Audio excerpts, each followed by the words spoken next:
مرا ببوس، مرا ببوس برای آخرین بار تو را ها وایسا نبوس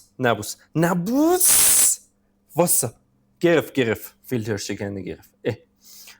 آی محترم نبوس، نظرم عوض شد عزیزم. نمیخوام. الان میبینم که منابع مالی بهتری هم هست. ها؟ احمد پشیمون میشه، اصلا من چندشم میشه. عجبا. برو یکی دیگه رو ببوس. برو. چی؟ بله؟ الان شنونده پیدا کردم. بله دیگه احساس تنهایی ندارم. برو.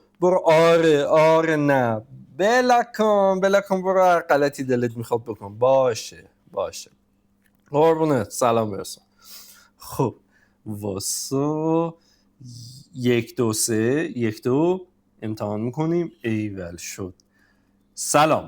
سلام معرفی میکنم، من علیرضا حیدرزاده هستم و اینجایی که تشریف آوردید اسمش طنزدونیه. وای چه خوب، خیلی هم عالی. خیلی خوب. خب ماجرای کلی اینه، از اونجایی که دکون مناسب با بودجم پیدا نکردم و اینکه آدمیزاد جماعت از مال مف خوشش میاد، اینه که سری پریدم روش و اومدم اینجا که بساطم رو پهن کنم و داد و هوا را بندازم که آی من کیم و من میخوام چی کار کنم و از این صحبت ها. اینجا قراره چی کار کنیم؟ اصلا کی به کیه؟ این جانور کیست که یه هایی پرید تو گوش شما؟ سوالات بسیار خوبی بود. کلا قراره کتاب طنز براتون بخونم. البته اول از کتاب‌های معروف و طنزنویس‌های بزرگ شروع می‌کنیم. اینجا فقط کتاب طنز گیر میاد ولا غیر. البته تبصره همیشه هست داخل زندگی ما اینجا سایر نویسنده ها که طنز نویس نیستند رو هم با زبان شیرین و سرگرم کننده طنز بهتون معرفی میکنیم. اینکه چی کاره بودن و زندگی خصوصیشون چی بوده و عاشق کیا بودن و خلافشون سبک بوده یا سنگین و از اینجور فضولی های ایرانی طور دیگه. خلاصه به دلتون میشین، نگران نباشید. حالا من کیم؟ من یه طنزنویس خورده پا هستم که سالهاست داره مینویسه. از ننم هم قهر نکردم و اتفاقا خیلی رابطه خوبی با ایشون دارم. اصلا چون معنی داره آدم از ننش قهر کنه؟ اوا به قول راننده کامیونا رفیق بیکلک مادر. اینو دیگه سنگین سوارا و آدم گنده ها دارن میگن دیگه، بعد گوش کن. حالا اینکه قبلا تو لیوان کیا آب خوردم و چه گنکاریایی کردم و مسائل فعلا بماند. شاید بعضیاتون منو بشناسید ولی در کل تا الان اصلا مهم نبوده که من کیم، پس بعد از اینم خیلی مهم نیست. اما چرا کتاب خونی؟ خب از اونجایی که تو مملکت ما کتاب فقط به عنوان کولپد لپتاپ یا زیرپایی و زیرمبلی و تیراک دروازه استفاده میشه، اینی که فروش کتاب جماعت و همچنین کتاب‌های منم خوب نبوده. حالا کتاب مثلا داریم خیلی با عظمت و خیلی فلان و معروف و اینا، اونو نمیفروشن دیگه. کتاب من که کلاش بس معرکه است. اما هستن یه عده کتاب دوست، فرهنگ دوست، اهل حال مثل خودتون که الان اینجا همتون رو گیر آوردم و به جون هرچی خرس نمیذارم در برید.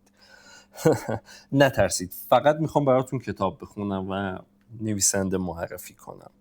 چون اصولا جامعه ایرانی با نویسنده و کتاب و اینجور چیزا متاسفانه خیلی رابطه خوبی نداره، فاصله گرفته و خب حال مردم ما هم این روزا اصلا خوب نیست. پس خندوندن در چنین روزهایی به مثابه 70 سال عبادت، ثوابش هم با جماعت اتفاقا و زکاتش هم گسترش اونه. این تیکش با شماست. پس لطفاً تا میتونید به دوستان، آشنایان، همشهریان، دوست دخترها، دوست پسرها، جامعه محترم شوگرها، ارادتمندم، ام از ددی و مامی معرفی و ارسال نمایید که یک در دنیا و 100 در آخرت نصیبتون بشه انشالله.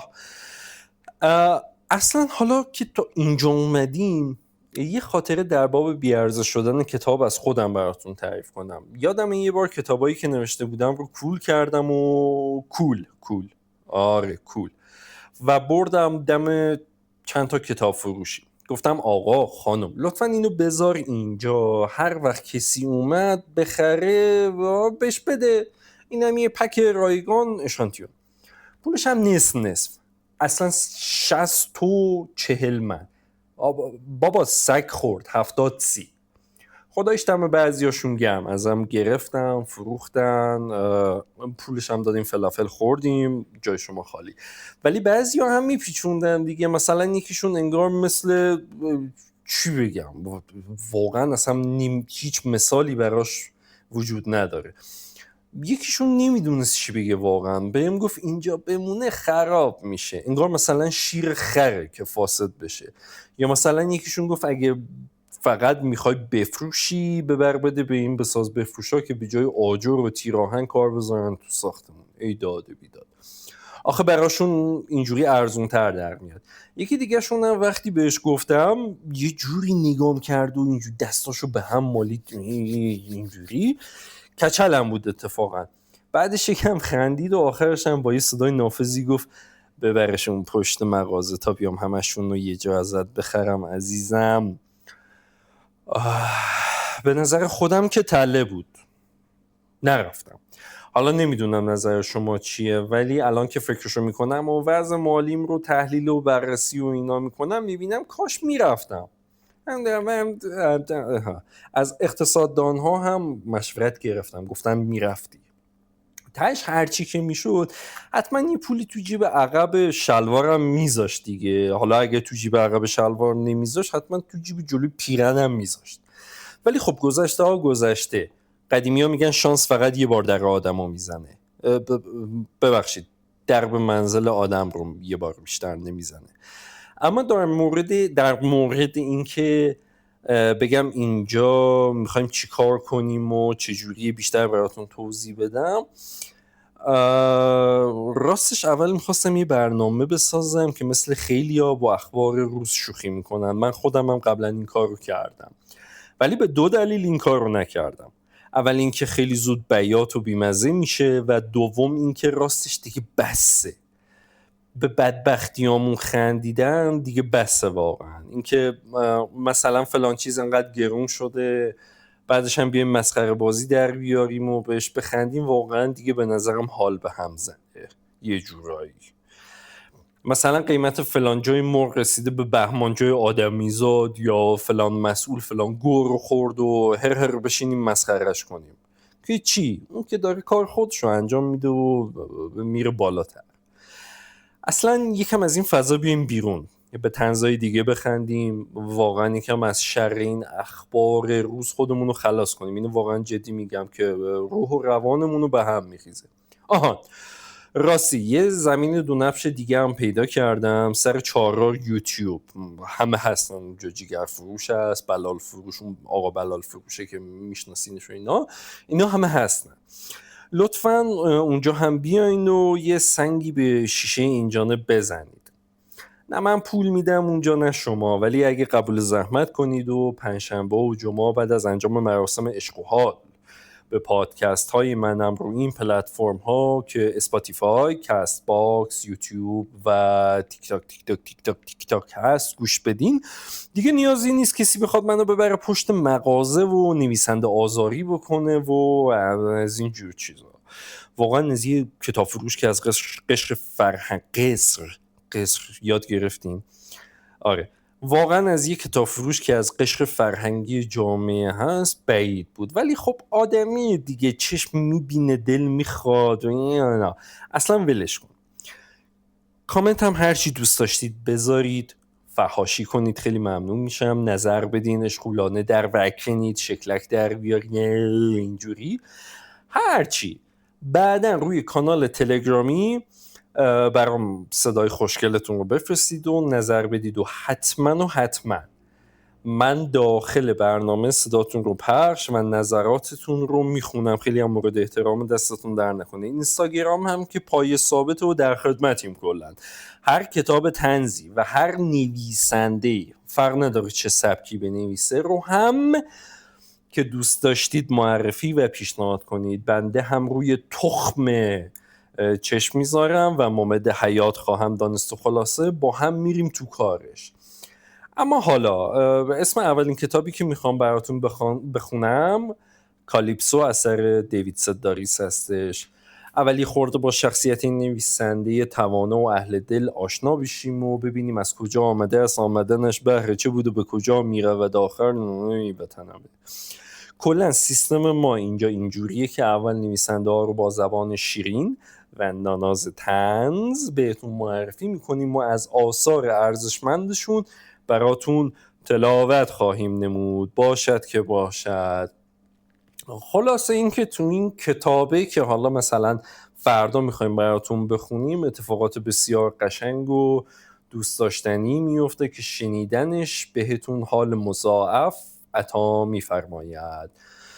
باشد که از این به بعد مرزهای عشق و حال رو با یکدیگر جرواجر کنیم و به جایی برسیم که دشمنتون حسرتشو داره، یعنی شادی، خوشحالی، خنده. پس لطفاً همراه من باشید. اوضاعم خوب بشه، یعنی شما بهم کمک کنین که خوب بشه، وسایل صوتی رو پیشرفته تر هم میکنم.